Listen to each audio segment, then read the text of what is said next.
ಧರ್ಮಸ್ಥಳದ ಬುರುಡೆ ಪ್ರಕರಣ ದಿನಕ್ಕೊಂದು ಹೊಸ ತಿರುವನ್ನ ಪಡಿತಾ ಇದ್ದು ಎಸ್ಐಟಿ ಮುಖ್ಯಸ್ಥ ಪ್ರಣಬ್ ಮೊಹಂತಿ ಸಭೆ ನಡೆಸಿದ ಬಳಿಕ ತನಿಖೆಯ ದಿಕ್ಕು ಬದಲಾಯಿಸಿತು. ಇದೀಗ ಧರ್ಮಸ್ಥಳದ ಗುರುತಿಸಿದಂತಹ ಸ್ಥಳ ಅಗೆಯುವುದಕ್ಕೆ ನಿರ್ದೇಶನ ನೀಡುವಂತೆ ಹೈಕೋರ್ಟ್ಗೆ ಅರ್ಜಿಯನ್ನ ಸಲ್ಲಿಸಲಾಗಿದೆ.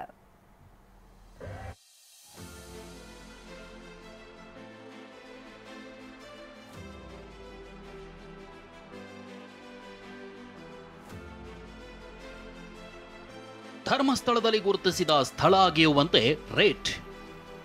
ಸೆಪ್ಟೆಂಬರ್ 18ಕ್ಕೆ ಅರ್ಜಿ ವಿಚಾರಣೆ ನಿಗದಿಪಡಿಸಿದ ಹೈಕೋರ್ಟ್. ಧರ್ಮಸ್ಥಳ ಬುರುಡೆ ಪ್ರಕರಣ ರೋಚಕ ಘಟ್ಟಕ್ಕೆ ತಲುಪಿದೆ.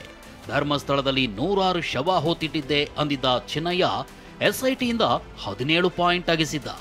ಎಲ್ಲವೂ ಬುರುಡೆ ಅಂತ ಗೊತ್ತಾಗ್ತಿದ್ದಂತೆ ಆತನನ್ನ ಜೈಲಿಗೆ ಕಳಿಸಿದ್ದಾರೆ. ಇತ ಎಸ್ಐಟಿ ಶೋಧ ಕಾರ್ಯಕ್ಕೆ ಬ್ರೇಕ್ ಹಾಕಿ ಬುರುಡೆ ಗ್ಯಾಂಗ್ ವಿಚಾರಣೆ ಮಾಡ್ತಿದೆ.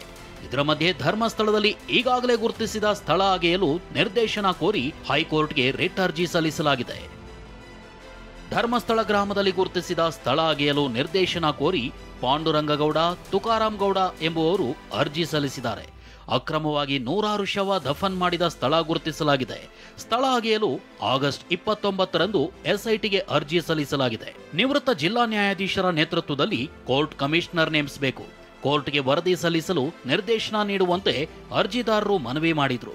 ಕಚೇರಿ ಎತ್ತಿರೋ ಆಕ್ಷೇಪಣೆ ಸರಿಪಡಿಸಲು ಅರ್ಜಿದಾರರಿಗೆ ಸೂಚಿಸಿರುವ ಹೈಕೋರ್ಟ್ ಸೂಕ್ತ ಮಾಹಿತಿ ಪಡೆದು ಉತ್ತರಿಸಲು ಎಸ್ಪಿಪಿಗೂ ಹೇಳಿದೆ. ವಿಚಾರಣೆಯನ್ನ ಇದೇ ಸೆಪ್ಟೆಂಬರ್ 18ಕ್ಕೆ ನಿಗದಿಪಡಿಸಿದೆ. ಬಂಗ್ಲೆಗುಡ್ಡದಲ್ಲಿ ವಾಮಾಚಾರದ ಆರೋಪ ಮಾಡಿದ್ದ ವಿಠಲಗೌಡ ಬಂಗ್ಲೆಗುಡ್ಡದಿಂದ ಬುರುಡೆ ತಂದಿದ್ದಾಗಿ ಸೌಜನ್ಯ ಮಾವ ವಿಠಲಗೌಡ ಹೇಳಿದ್ದ. ಅಲ್ಲಿ ಹೆಣಗಳ ರಾಶಿಯೇ ಇದ್ದು ವಾಮಾಚಾರ ಮಾಡಲಾಗಿದೆ ಅಂತ ವಿಠಲಗೌಡ ವಿಡಿಯೋ ಮಾಡಿ ಆರೋಪಿಸಿದ್ದ. ಬಂಗ್ಲೆಗುಡ್ಡೆಗೆ 2 ಸಲ ಕರ್ಕೊಂಡು ಹೋಗಿದ್ದಾರೆ ಮಾಜಾರಿಗೆ, ಒಂದು ಸ್ಪಾಟ್ ಮಾಜಾರಿಗೆ. ಅದು ಕರ್ಕೊಂಡು ಹೋಗುವ ವೇಳೆಯಲ್ಲಿ ಅಲ್ಲೇ ಒಂದು 3 ಮನುಷ್ಯರ ಕಲೆಬರವು ಸಿಗುತ್ತೆ ಅಲ್ಲೇ ಪಕ್ಕದೊಂದು 10 ಫೀಟಲ್ಲಿ.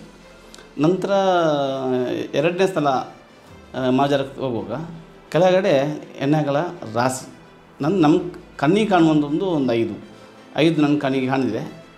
ಮತ್ತು ಒಂದು ಸಣ್ಣ ಮಗುದು ಅನ್ನೋದು ಸ್ವಲ್ಪ ಅದರಲ್ಲಿ ನನಗೆ ಗೋಚರ ಆಗ್ತಾಯಿತ್ತು. ಅದು ಸಣ್ಣ ಒಂದು ಕಲಶಗಳು ಬರುತ್ತೆ, ಒಂದು 5-6 ಕಲಶ ಇತ್ತು. ಮಾಟ ಮಂತ್ರವಾದಿಗಳ ಬೆನ್ನತ್ತಿದ ಎಸ್ಐಟಿ ಅಧಿಕಾರಿಗಳು.